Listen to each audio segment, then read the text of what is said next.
हाय दोस्तों, welcome back to my YouTube channels. आज हम खान सर का नोट से जो संविधान का क्वेश्चन है वो करने वाले, ठीक है। उम्मीद करता हूँ कि क्वेश्चन आपको अच्छे लगेंगे। तो पहला क्वेश्चन है कि भारतीय संविधान कब लागू हुआ था। ऑप्शन 26 जनवरी 1950, 26 जनवरी 1952, 15 अगस्त 1948, 31 नवंबर 1949 में। इसका फर्स्ट ए आंसर सही होगा, 26 जनवरी 1950 में। दूसरा क्वेश्चन देखते हैं। भारतीय संविधान के राष्ट्रीय ध्वज को अशोक चक्र में कितनी तितलियां होती हैं। इसका इसका आंसर है 24। तीसरा क्वेश्चन देखते हैं। द्विसदनीय व्यवस्था निम्न में से किस सरकार की विशेषता है। संसदीय सरकार की, अध्यक्षीय सरकार की, संसदीय सरकार की, एकात्मक सरकार की।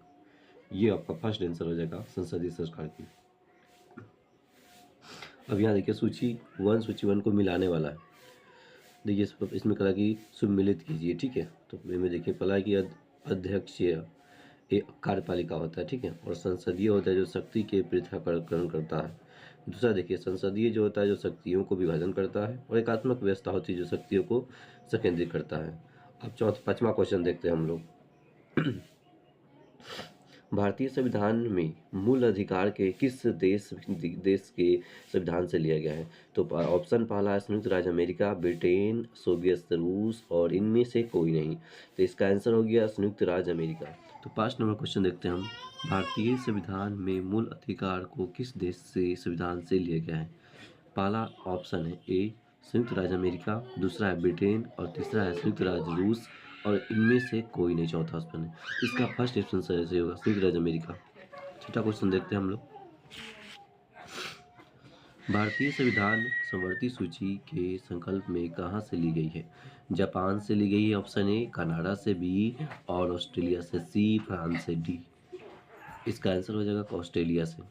संविधान के प्रस्तावना भारत में निम्नलिखित में से किस रूप में घोषित किया गया है। तो पहला है एक प्रभुत्व संपन्न लोकतांत्रिक संघ राज्य, दूसरा है एक समाजवादी लोकतंत्र गणराज्य और तीसरा है एक प्रभु संपन्न समाजवादी पंथ निरपेक्ष लोकतंत्र गणराज्य और चौथा है एक गणराज्य। तो इसका आंसर हो जाएगा सी, तीसरा एक संपन्न समाजवादी पंथ निरपेक्ष लोकतांत्रिक गणराज्य। ठीक है, आगे देखते हैं। 8 नंबर क्वेश्चन देखते हैं।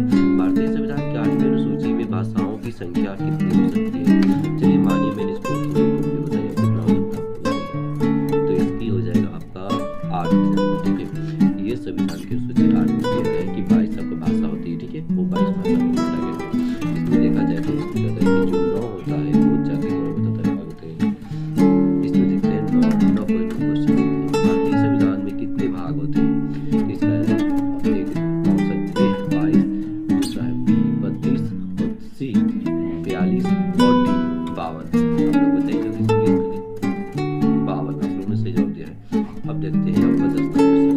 10 नंबर का है ये सूची मिलान करने वाला है भाग 4। देखिए इसमें कहा है कि चलिए इसको क्वेश्चन को छोड़ देते हैं, कुछ कारणवश हम छोड़ देते क्वेश्चन को। अब देखते हैं आपको 11 नंबर क्वेश्चन देखते हैं, ठीक है। इसको देखिए मिलान क्या होगा, मिलान कर लीजिएगा। यहाँ पे 1 2 3 4, ठीक है, मिलान कर लीजिएगा। इसमें कहता है कि संघ सूची और समवर्ती सूची के विषय पर कानून बनाने का शक्ति डॉट में होता है। लोकसभा में, रक्षा मंत्रालय में, सी प्रधानमंत्री कार्यपालिका में, डी भारतीय प्रभुत्व एवं विभिन्न को बोर्ड में, ठीक है। तो इसका हो जाएगा लोकसभा में। आगे देखते हैं। नए राज्य बनाना, उसके नाम और सीमाओं पर परिवर्तन करने की शक्ति निम्न में से किसके पास होता है। तो संसद के पास होता है। ये आपको देता है भाग 1 में कि संसद ही मतलब सब चीज़ होता है, ठीक है। तो इसका आंसर हो जाएगा संसद। न राष्ट्रपति होता है, न चुनाव आयोग होता है, न उपयुक्त है, ये सब राष्ट्रपति करते हैं, ठीक है। आगे देखते हैं। क्वेश्चन नंबर आपका देख लेते हैं यहाँ पर ही 13। भारतीय नागरिक किसके द्वारा दी जाती है।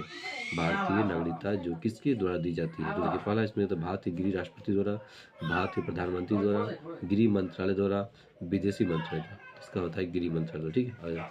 14 क्वेश्चन है कि भारत के नए राज्यों का निर्माण किसके द्वारा संपन्न किया जाता है। विशेष बहुमतों से, साधारण बहुमतों से, बिना बहुमतों से, क्या साधारण बहुमत से।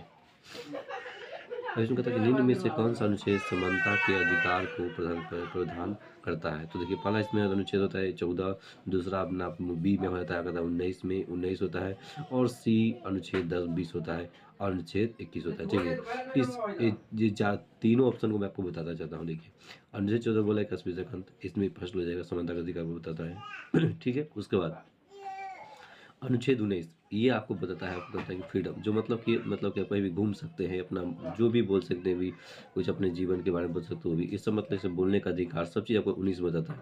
अनुच्छेद 20 में बोलता है कि एक गलती का एक है, और 21 में बताता है कि निजी, मतलब इसमें कहता है कि निजी मतलब निजी जो आपका अधिकार है उसके बारे में बताता है। ठीक है, मतलब ठीक है, इसमें आप समझ गए। उसके बाद आगे देखते हैं 16 में कहता है कि भारतीय संविधान में कौन सा अनुच्छेद सभी नागरिकों को लोक नियोजन अवसर की समानता का प्रावधान करता है।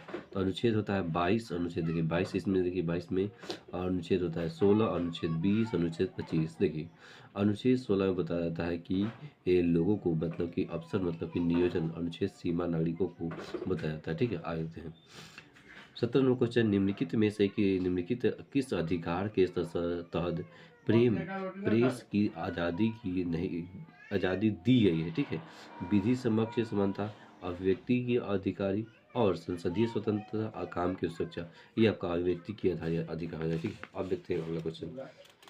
हम आपको 20 तक क्वेश्चन दिखाएंगे।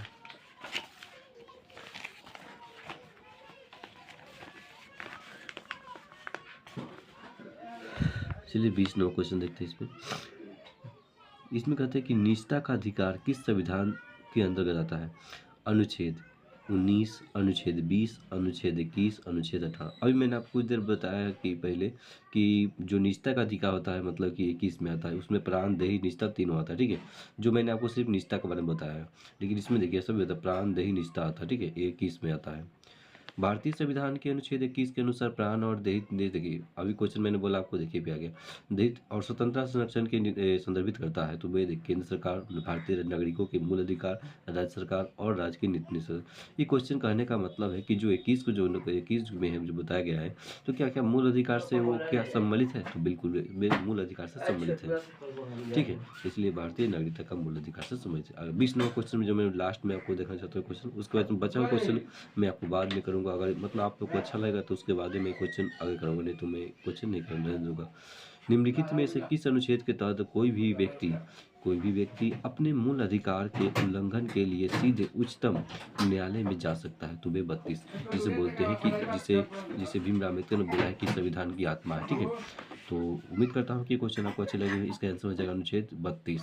ठीक है, अगर आपको क्वेश्चन अच्छा लगा हो तो फिर प्लीज़ कमेंट करें, और मैं आपको अगले जो इसके आने वाले क्वेश्चन जो इसमें मतलब 75 क्वेश्चन इसमें मैं उस सब काम करा दूंगा। ठीक है, उम्मीद करता हूँ आपको वीडियो अच्छा लगा हो।